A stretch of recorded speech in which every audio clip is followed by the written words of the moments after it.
오늘 하나님께서 우리에게 주신 말씀 로마서 4장 1절에서 3절 말씀입니다. 신약성경 로마서 4장 1절에서 3절 말씀, 하나님의 말씀 봉독하여 드릴 때 하나님의 음성을 경청하십시오. 그런즉 육신으로 우리 조상인 아브라함이 무엇을 얻었다 하리요? 만일 아브라함이 행위로서 의롭다 하심을 받았으면 자랑할 것이 있으려니와 하나님 앞에서는 없느니라. 성경이 무엇을 말하느냐? 아브라함이 하나님을 믿음에 그것이 그에게 의로 여겨진 바 되었느니라. 아멘. 중국 문화에 관시라는 문화가 있습니다. 우리말로는 이제 관계라는 그러한 뜻인데, 이 관계가 그냥 우리가 생각하는 일반적인 관계 그 수준이 아니고 아주 중요하고 특별한 관계를 의미합니다. 이 현대 자본중심 사회에서는 이 관시가 이 비리의 통로가 되기도 하지만, 이 관시 자체는 원래 이 비리적인 의미가 있는 것은 아닙니다. 원래는 이 깊은 신뢰 관계 속에서 진정성이 있는 관계를 관시라고 부릅니다. 중국사에서 사업하시는 분들이 권력자들과 관시를 맺으려고 굉장히 애를 쓴다고 해요. 이 관시만 맺으면 그 뒤에 모든 일들이 수월하기 때문에 그렇습니다. 이 조정래의 장편 소설 중에서 정글만리라는 소설이 있죠. 이 소설에서도 그 주인공이 세관 공무원하고 관시를 맺으려고 가족을 돌보기도 하고 선물 공세를 하기도 하고 굉장히 애를 쓰는 그러한 장면들이 나옵니다. 관시를 통해서 모든 일이 해결되기 때문에 그렇죠. 우리의 신앙도 이와 참 비슷하다라는 생각이 듭니다. 하나님과의 관계가 잘 맺어지면 그 뒤에 모든 것들이 다 수월하게 되는 겁니다. 그런데 이 하나님과의 관계가 일반적인 관계가 아니죠. 이 중국의 관시와 같이 깊이 있는 관계를 말씀하는 겁니다. 로마서 세 번째 시간에 복음을 통해서 우리가 얻는 하나님의 의가 무엇인가, 이것에 대해서 말씀을 드린 바가 있는데 혹시 기억나십니까? 벌써 2달이나 지나가지고 물어볼까 봐 고개를 얼른 숙이시는 분들이 있는데, 그때 봤던 로마서 1장 17절 공동 번역으로 한번 보십시오. 의를 뭐라고 번역했어요? 올바른 관계. 하나님과의 하나님께서 우리를 의롭게 여겨주시는 것을 하나님과 올바른 관계를 맺는 것으로 이렇게 번역을 합니다. 그러니까 우리가 의를 얻는 것은 사회 윤리적으로 우리가 깨끗해지는 것을 의미하는 게 아니고, 하나님과의 관계가 바르게 맺어지는 것을 의를 얻었다, 이렇게 말씀을 합니다. 여기서 이 관계가 중국의 관시와 비슷하다고 했지요. 신뢰와 진정성을 가지고 심지어 목숨까지 내어줄 수 있는 그러한 관계를 맺는 것이 바로 의를 얻는 것입니다. 로마서 4장은 이 믿음의 조상 아브라함이 하나님께 의로 여겨짐을 받았다라는 이 표현을 통해서 우리가 어떻게 이 의롭다함을 얻고 하나님과 올바른 관계를 맺을 수 있는지에 대해서 오늘 말씀해 주고 있습니다. 사랑하는 성도 여러분, 우리 이 말씀을 상고하면서 하나님과 올바른 관계를 회복하여서 아브라함처럼 복된 길을 걸어가시기를 예수님의 이름으로 간절히 축원합니다. 첫째는 믿음을 통해서 의로 여겨집니다. 오늘 본문 시작을 한번 보시면 아브라함이 의로 여겨졌다라는 첫 번째 표현이 나오고 있습니다. 어떻게 여겨졌는지 한번 보세요. 아브라함이 행위로서 의롭다 하심을 받았으면 자랑할 것이 있으려니와 하나님 앞에서는 없다. 왜냐하면 아브라함이 하나님을 믿음에 그것이 그에게 의로 여겨진 바 되었기 때문이다. 그러니까 아브라함이 하나님과의 관계, 이 올바른 관계를 맺게 된 것은 하나님께서 아브라함을 의로 여겼기 때문입니다. 여겨졌다. 수동태죠. 이게 수동태로 나오는 이유가 있습니다. 하나님과의 올바른 관계의 회복은 우리가 능동적으로 이룰 수 있는 것이 아니기 때문이에요. 수동적으로만 이룰 수가 있습니다. 이게 무슨 의미냐면 누군가가 나에게 사기를 치고 도망갔다고 생각을 해보세요. 누군가 사기를 치고 도망을 가서 제가 몇 년 동안 고생하면서 그걸 겨우겨우 이제 힘들게 회복을 했어요. 얼마나 그 회복을 할 때 막 마음이 힘들고 그 사람이 밉겠습니까? 근데 어느 날 이제 다 회복이 돼서 겨우 정상이 되었는데, 이 사기를 친 애가 어느 날 나한테 짠 하고 나타나더니 그때 미안 이러더니 그때 사기친 돈 휙 주고 가면 관계가 회복이 됩니까? 회복 안 되죠. 피해는 회복될 수 있습니다. 피해는 회복될 수 있지만 관계 회복은 안 돼요. 사기친 애가 능동적으로 관계 회복을 할 수 없습니다. 누가 받아줘야 되죠? 내가 받아줘야 회복이 되는 겁니다. 그러니까 사기친 사람은 수동적으로만 관계 회복이 가능한 거죠. 하나님과 우리의 관계도 마찬가지입니다. 우리가 하나님께 죄를 범함으로 하나님과의 관계가 깨어졌어요. 그러니까 누가 받아줘야죠? 하나님이 받아줘야지만 그 관계가 회복이 되는 겁니다. 6절부터의 말씀을 한번 보세요. 불법이 사함을 받고 죄가 가리워짐을 받는 사람, 주께서 그 죄를 인정하지 아니하실 사람은 복이 있다, 이렇게 말씀을 합니다. 시편 32편 1절과 2절의 말씀을 그대로 인용한 그러한 말씀입니다. 그러니까 우리가 받는 참된 복은 이 세상에서 얼마나 많은 것을 소유하게 되느냐, 얼마나 많은 것을 누리느냐, 이것이 참된 복이 아니고 죄의 문제가 해결되는 것이 참된 복이다라는 말씀입니다. 왜 그러냐면 죄의 문제가 해결되지 않으면 우리가 아무리 많은 것을 가지고 있다 하더라도 그것이 우리에게 복이 되지 않기 때문입니다. 아이가 집에서 장난을 치다가 아빠가 아주 중요하게 생각하는 그 물건을 박살냈다고 생각을 해보세요. 그럼 그 아이가 그날 아빠의 퇴근이 기다려질까요? 기다려지지 않을까요? 기다려지지 않죠. 왜냐하면 오면 혼나잖아요. 근데 하필이면 그날따라 아빠가 기분 좋은 얼굴로 한 손에는 치킨, 한 손에는 장난감을 들고 들어왔어요. 그럼 아이에게 그 치킨과 장난감이 반갑겠습니까? 반갑지 않겠습니까? 별로 반갑지 않아요. 굉장히 부담이 되죠. 기뻐할 수가 없습니다. 그 치킨과 장난감은 그 아이에게 기쁨이 되질 않아요. 복이 되질 않습니다. 왜 그렇습니까? 아빠와 아이 사이에 죄가 끼어들어왔기 때문에. 그 죄가 해결이 돼야 치킨도 복이 되는 거고 장난감도 복이 되는 겁니다.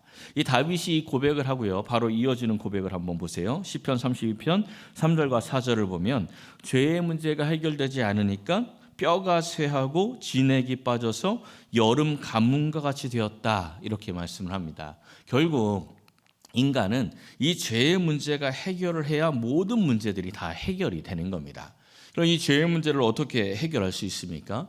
민수기 21장을 보면요, 이스라엘 백성들이 광야에서 방황을 하다가 이 길로 인해서 자기들이 원하는 길로 하나님이 이끌지 않았다고 하나님을 원망하다가 그 원망의 수준이 조금 선을 넘는 장면이 있습니다.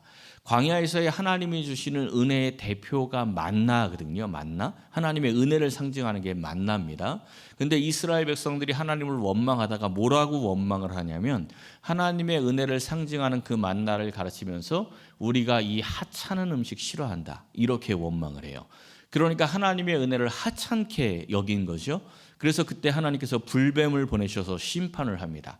이 불뱀 심판을 당하면서 자신들의 죄를 깨달았어요. 그래서 모세에게 찾아가서 자신들을 위해서 기도해달라고 부탁을 합니다. 그 장면을 한번 보십시오. 우리가 원망하여서 범죄하였으니 여호와께 기도하여 이 뱀들을 우리에게서 떠나게 하소서 부탁을 하죠. 모세가 그들을 위해서 기도합니다. 그때 하나님께서 모세에게 응답을 주셨는데 응답이 뭡니까? 불뱀을 만들어 장대 위에 매달아라. 물린 자마다 그것을 보면 살리라. 하나님께서 뭔가 큰 것을 요구한 게 아니죠. 그냥 그 물었던 불뱀, 그 불뱀을 장대에 매달고 그것을 보면 살리라라는 그 말씀을 믿고 그 노뱀을 바라보면 살게 된다, 구원을 받는다, 이런 말씀입니다. 여기서 이 노뱀이 상징하는 바가 있습니다. 우리 성도들이 가장 많이 외우고 있는 말씀이 요한복음 3장 16절이죠. 요한복음 3장 16절은 거의 대부분의 성도님들이 암송을 하고 있습니다. 근데 그 말씀 바로 앞에 있는 말씀부터 한번 보십시오. 뭐가 나오고 있어요? 모세가 광야에서 뱀을 든 것처럼 인자도 들려야 한다. 이 말씀이 나오고 나서 하나님이 세상을 이처럼 사랑하사, 이렇게 되는 겁니다. 그러니까 모세가 들은 이 노뱀이 누구를 상징하는 거죠? 예수님을 상징하는 겁니다. 근데 뱀이 좋은 겁니까? 나쁜 겁니까? 뱀은 나쁘죠. 뱀은 창세기 3장에서 아담과 하와가 선악과를 먹는 범죄로 인해서 저주받은 생명체가 뱀입니다. 저주받은 뱀이 장대 위에 매달린 것을 보는 사람이 구원을 받았어요. 그와 마찬가지로 저주받은 예수님이 십자가에 매달린 것을 믿는 사람들이 구원받는 겁니다. 저주를 예수님이 왜 받았습니까? 누구 때문에? 그렇죠. 우리의 죄를 짊어지시고 우리가 받을 저주를 예수님이 메고 장대 위에, 십자가 위에 매달리신 겁니다. 그것을 믿는 것이 우리가 구원을 받게 되는 방법이라는 겁니다. 그래서 의로 여겨졌다 할 때 이 여겨졌다라고 번역된 헬라어가요, 로기조마이라는 뜻인데, 이 단어인데, 이 뜻 첫 번째 뜻이 뭐로 써 있습니까? 계산하다. 이 원래 의미가 뭐냐면 자기 계정에서 계산하다, 이런 뜻입니다. 그러니까 내 주머니에서 꺼내서 계산을 하는 겁니다. 아브라함이 의롭다 여김을 받았는데 아브라함이 의롭게 되기 위해서 아브라함이 계산한 게 아니고 누가 계산하셨다는 겁니까? 하나님께서 아브라함을 위해서 계산해 주셔서 그가 의로 여겨졌다는 것입니다. 우리가 하나님께 의로 여김을 받고 구원받은 것 누가 계산해 주셨습니까? 하나님이. 죄의 삭시 사망인데 그 사망의 값을 하나님께서 대신 우리 예수님으로 오셔서 십자가로 대신 계산해 주셨기 때문에 우리가 의롭다 여김을 받은 것이죠. 구원을 받게 된 것입니다. 그것이 로기조마입니다. 그러니까 우리가 구원을 받았다, 하나님께 의로 여김을 받았다, 이것은 가벼운 말이 아닙니다. 하나님께서 그냥 그래 내가 오늘부터 너 구원해 줄게, 내가 오늘부터 너 의롭게 여겨줄게, 이렇게 말씀하시는 게 아니고 그렇게 하기 위해서 예수님께서 십자가 위에 달리셔서 죄의 삭신 사망의 값을 대신 치르셨다는 겁니다. 그러니까 이 은혜는 가벼운 은혜가 아니라 엄중한 은혜죠.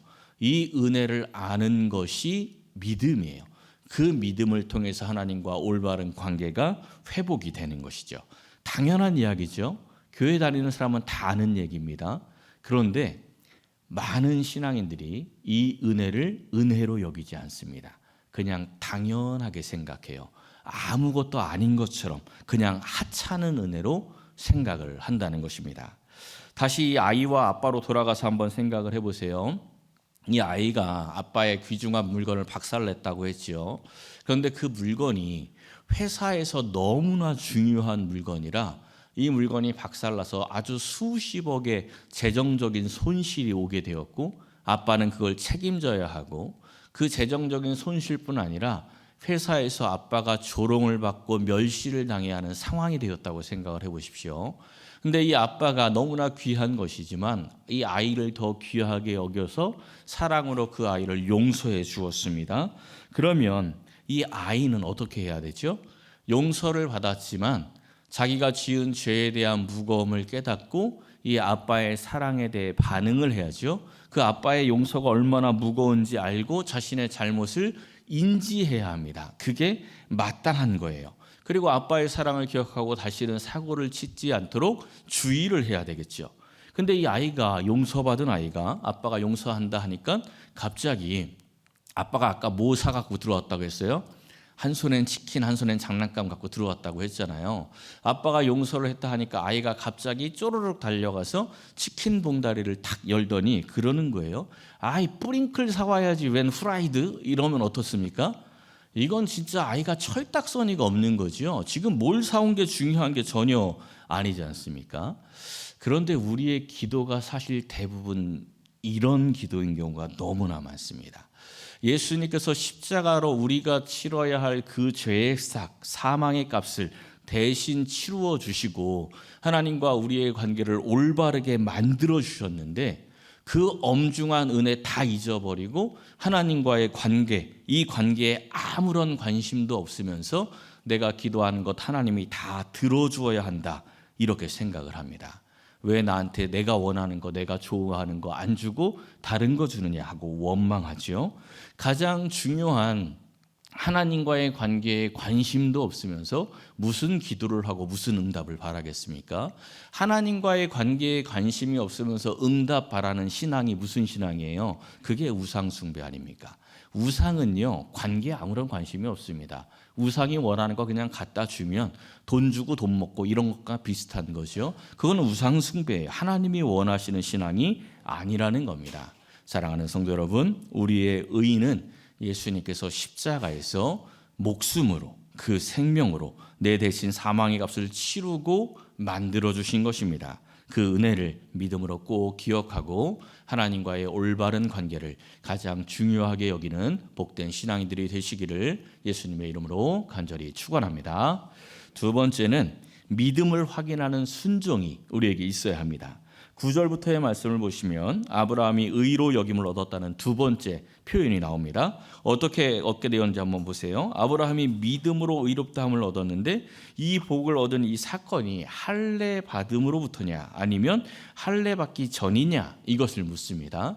아브라함이 의롭게 여김 받은 것이 할례 받기 전이냐 할례 받아서냐 이 질문인데 대답은 분명합니다. 논란이 있는 질문은 아니에요. 이 아브라함이 할례를 언제 받았는지 또 언제 의롭게 여김을 받았는지 창세기에 나오는 말씀을 한번 보십시오. 창세기 15장에서 아브라함이 여호와를 믿으니 여호와께서 이를 그의 의로 여기셨어요. 그리고 언제 할례를 받습니까? 17장에 가서 할례를 받죠. 그러니까 성경에서는 두 장 차이가 나는데 연수로 하면 14년의 시간이 있습니다.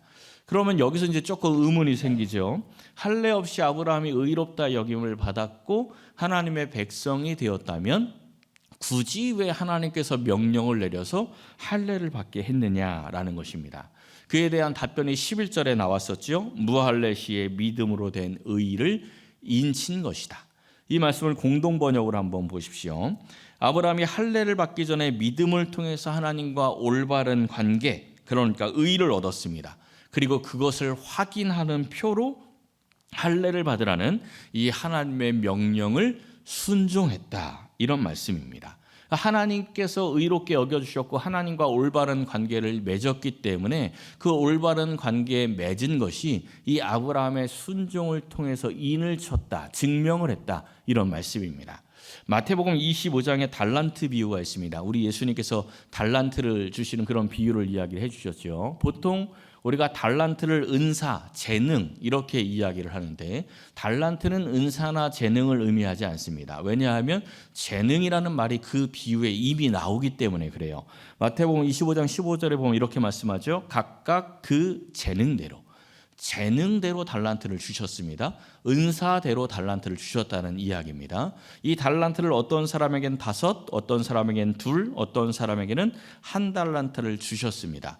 이 준 것은 그 사람의 재능이 5을 감당하고 2를 감당하고 1를 감당할 만하기에 그렇게 주신 거예요. 그러니까 주신 만큼 감당하면 됩니다. 하나님이 원하시는 것은 자기의 능력보다 더 많은 것을 감당하라고 하지 않습니다. 그 사람의 재능만큼 하나님이 맡기셔요. 그러면 이제 이 사람들은 각자 그 맡겨진 달란트대로 일을 하면 되는 거죠. 그런데 1 달란트 맡은 사람이 이 사명을 감당하지 않습니다. 땅에다 묻어두었다가 나중에 주인 왔을 때 여기 맡긴 거 그대로 갖고 왔습니다 하고 내놓지요. 그래서 어떻게 합니까? 하나님께 혼나죠. 악하고 게으른 종아 이렇게 책망을 듣고 그리고 마지막에는 어두운 데로 내쫓겨서 슬피 울며 이를 가는 장면으로 이야기가 끝이 납니다. 하나님께서 우리 각자에게 각자의 재능대로 각자의 은사대로 달란트를 맡기셨습니다. 사명을 주셨어요. 그러면 그거 감당해야 합니다. 땅에 묻어두시면 안 돼요. 교회에서 하나님께서 여러분들에게 주신 직분이 있지요. 다 사명입니다. 장로의 직분, 안수집사의 직분, 권사의 직분, 또 목자의 팀장, 또 리더 여러 가지 직분들이 있습니다. 또한 성도의 직분도 하나님께서 우리에게 주신 사명이죠. 그러면 그 직분대로 그 사명 감당해야 합니다. 그 감당하는 것이 하나님과의 올바른 관계를 회복하였다라는 것을 우리가 인치는 증명하는 표가 되는 것입니다. 직분자의 사명 감당, 우리 성도의 사명 감당 가장 기본은 예배의 자리를 지키는 겁니다. 말씀과 기도로 훈련을 받아서 이 세상에 나가서 그 말씀대로 살아가는 것을 그게 바로 이 성도의 모습이죠. 그러니까 교회 안에서 직분자의 가장 큰 사명 감당은 예배의 자리를 지키고 말씀과 가까이 하고 기도하는 것이 가장 큰 사명 감당입니다. 제가 1년에 몇 차례 없는 그 특별 예배나 월삭 새벽 기도회 때마다 꼭 그 말씀 드리지 않습니까? 직분자의 가장 중요한 사명 감당은 예배의 자리를 지키는 것이니 다음 날 꼭 참여하십시오. 그렇게 광고를 매번 하는데 그렇게 참여를 안 합니다. 너무나 당연한 듯 빠지세요. 당연히 있어야 할 분들인데 당연하게 빠집니다. 뭐 누구 특정한 사람 가르쳐서 이야기하는 게 아닙니다. 대부분 안 나오니까. 그러면 이거는 자기의 직분, 자기의 사명을 가볍게 여기시는 겁니다. 그래서는 안 돼요. 저는 성도님들 책망하는 걸 별로 안 좋아합니다. 세상에서 살기도 힘든데 교회 와서 책망까지 들으면 얼마나 힘듭니까? 근데 이 책망은 들으셔야 돼요. 교회에서 일 안 한다는 책망은 안 들어도 되는데 말씀과 가까이 하지 않고 기도하지 않는다, 이런 책망은 많이 들으셔야 됩니다. 책망을 엄중하게 듣고 말씀과 기도의 자리를 빠지지 마시고 그 자리를 지켜야 합니다. 그게 자기의 달란트를 꺼내 쓰는 겁니다. 달란트를 땅에 묻어두지 마시고 자꾸 나오셔서 말씀과 가까이 하십시오. 이단이나 거짓 선지자들 메시지처럼 이 월삭 참여해야 형통합니다, 이거 안 지키면 손해납니다, 막 이런 메시지를 들어야 순종을 한다면 그것은 믿음을 증명하는 게 아니고 사탄에게 속는 겁니다. 믿음이 먼저지 행함이 먼저는 아닙니다. 믿음으로 먼저 그 행함을 증명하는 거죠. 야고보서 2장에 있는 말씀을 보십시오. 행함이 없는 믿음은 그 자체가 죽은 것이다. 나는 행함으로 내 믿음을 내게 보이리라. 우리의 믿음은 죽은 믿음이 되어서는 안 됩니다. 사랑하는 성도 여러분, 말씀과 기도로 훈련받고 행함으로 인치면서 이 세상에 성도의 믿음을 증명하시기를 예수님의 이름으로 간절히 축원합니다. 마지막 세 번째는 하나님께 영광 돌리는 믿음이 있어야 합니다. 20절부터의 말씀을 한번 보세요. 이제 세 번째 표현이 나오는데 아브라함이 믿음으로 견고하여져서 하나님께 영광을 돌렸고 그것이 그에게 의로 여겨졌다, 이렇게 말씀을 합니다. 세 번째 표현이죠. 어떤 믿음이 견고해졌는지 바로 앞에 있는 말씀부터 한번 보십시오. 아브라함이 바랄 수 없는 중에 바라고 믿었습니다. 100세나 되어서 자기 몸이 죽은 것 같고 사라의 태가 죽은 것 같음을 알고도 믿음이 약해지지 않았다. 도리어 믿음이 견고해져서 하나님께 영광을 돌렸다 말씀을 합니다. 자신의 불가능 속에서 하나님의 가능을 믿는 것이 하나님께 영광을 돌리는 믿음입니다. 근데 여기서 중요한 게 있어요. 내가 원하는 것이 이루어질 것을 확신하는 것이 믿음이 아니고 하나님께서 원하시는 것이 이루어질 것을 확신하는 게 믿음입니다. 내가 원하는 게 아니고 하나님께 원하는 거죠. 이 창세기에서 기록된 이 상황을 한번 좀 생각을 해보세요. 창세기 12장에서 아브라함이 부름을 받습니다. 큰 민족을 이룰 것이다. 하나님께서 아브라함에게 내가 너에게 자녀를 주어서 큰 민족을 이루게 해줄 것이다, 이렇게 응답을 해주셨습니다. 이 믿음을 가지고 갈대아 우르를 떠나서 약속의 땅으로 들어왔지요. 그런데 들어와서 믿음으로 아브라함이 사는 시간 동안 어떤 일이 벌어졌습니까? 우리가 믿음으로 살아갈 때 원하는 것은 뭔가 내 꿈이나 내가 원하는 것들이 이루어질 가능성들이 점점 늘어나는 겁니다. 그러면 우리가 좀 힘이 나지 않겠습니까? 그런데 아브라함이 믿음의 땅, 약속의 땅에 와서 믿음으로 하나님의 약속을 기다리는 시간 동안 일어난 일은 가능성이 점점 없어진 겁니다. 가능성이 커진 게 아니고 가능성이 점점 사라져 버렸어요. 점점 믿음이 약해지겠죠. 그러던 차에 소돔성에 살다가 조카 롯이 포로로 끌려갑니다. 아브라함이 가서 그것을 건져내고 돌아왔는데 마음이 좀 불안했어요. 그때 하나님께서 아브라함에게 나타나셔서 이렇게 말씀을 하시죠. 아브라함아, 두려워하지 말라. 나는 내 방패다. 내가 너의 지극히 큰 상급이다. 이 두려움 가운데 있는 아브라함을 위로하시면서 축복하는 말씀입니다. 그런데 아브라함이 하나님께 따지듯 말을 해요. 이 말씀을 그냥 우리 성경으로 쭉 읽다 보면 하나님과 그냥 평범하게 대화하는 것 같지만 아브라함이 굉장히 시험에 들었다는 것을 알 수가 있습니다. 조금 쉽게 표현을 하자면 내게 약속하신 아들도 지금까지 주지 않아 놓고 무슨 방패와 상급이 되어 주시겠다는 것입니까? 또 나보고 믿음으로 살라고 지금 꼬시는 겁니까? 나 이제 그만할 겁니다. 하나님의 아들 안 줬잖아요. 어차피 나 이제 아들 낳을 가능성도 없고 우리 집에서 키우던 엘리에셀, 이 엘리에셀 양자로 삼아서 엘리에셀이나 상속자로 삼을랍니다. 지금 아브라함이 실족했죠. 아브라함의 믿음이 깨졌습니다. 그런데 하나님께서 이 아브라함을 다시 믿음 안으로 끌고 들어갑니다. 이어지는 말씀을 보면요, 네 몸에서 날 자가 네 상속자가 되리라 이렇게 말씀하시고 다시 별을 보여주시면서 이 별처럼 네 후손들이 많아질 것이다 이렇게 말씀을 해요. 그랬더니 어떻게 합니까? 아브라함이 여호와를 믿으니 여호와께서 이를 그의 의로 여기셨다. 그러니까 아브라함이 처음부터 막 믿으면서 하나님과 관계가 만들어진 게 아니고 이 아브라함은 계속 넘어집니다. 실족해요. 그런데 하나님께서 아브라함을 계속 끌고 가시면서 올바른 관계를 맺어 주시는 겁니다. 이것이 아브라함의 믿음이었어요. 하나님께서 끌고 간다는 것을 믿는 것이 아브라함의 믿음이었죠. 23절부터의 말씀을 보십시오. 그에게 의로 여겨졌다 기록된 것. 그러니까 아브라함이 하나님과의 올바른 관계를 맺게 된 이것들은 그냥 아브라함만을 위한 것이 아니라 우리에게도 적용되는 말씀이다. 이렇게 이야기를 합니다. 아브라함이 자기의 몸 상태가 죽은 것 같음을 보고도 하나님을 믿었던 것처럼 하나님의 약속을 믿은 것, 그것이 하나님께 영광 돌리는 믿음이었던 것처럼 지금 우리는 십자가에 달려 죽으셨다가 부활하신 예수님을 믿는 것, 그것이 하나님께 영광을 돌리는 믿음이다. 이렇게 말씀을 해줍니다. 하나님과의 올바른 관계의 핵심은 결국은 믿음입니다. 믿음을 통해 의로 여겨짐을 받고 믿음을 통해 행할 수 있는 능력을 얻게 되는 것입니다. 그리고 믿음을 통해 하나님께 영광을 돌리게 되는 것이죠. 아브라함은 갈대아 우르에서 하나님의 말씀을 듣고 약속의 땅을 향했습니다. 하나님을 믿고 그의 삶의 자리를 바꾸었습니다. 삶의 방향 자체를 바꾼 거예요. 그런데 아브라함이 그 이후 믿음으로만 살았습니까?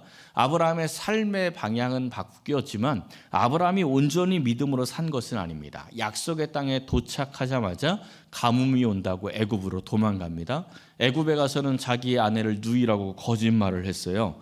하나님의 보호하심으로 다시 약속의 땅으로 돌아오기는 했는데 아들 주신다는 그 약속 못 믿겠다고 엘리에셀을 상속자로 삼겠다고 했죠. 그리고 얼마 지나서는 또 하갈을 통해서 스스로 아들을 얻으려고 애를 썼습니다. 연약하고 불신앙적인 모습, 이 모습이 아브라함의 모습이었어요. 그런데 아브라함이 삶의 방향을 바꾸었으니까 하나님께서 그 아브라함을 붙들고 끌고 가십니다. 아브라함을 어떻게든지 끌고 가시고 어르고 달래면서 믿음으로 살게 하셔서 아브라함과의 온전한 관계를 만드신 거예요. 그래서 마지막에는 어떻게 됩니까? 자기의 사랑하는 아들 이삭을 하나님께 드릴 정도의 믿음으로 성장을 하는 거죠. 마침내 복의 근원이 되고 믿음의 조상으로 성장하게 된 것입니다. 누가 그렇게 해주었어요? 하나님이. 아브라함이 그렇게 한 게 아니고 하나님께서 값을 치러 가시면서 아브라함을 그렇게 이끌어 주신 겁니다. 우리도 연약하고 부족하지만 예수님의 십자가를 붙들고 우리가 하나님을 향하여 삶의 방향을 바꾸면 하나님께서 우리를 의롭게 여겨주시고 하나님께서 우리를 끌고 가십니다.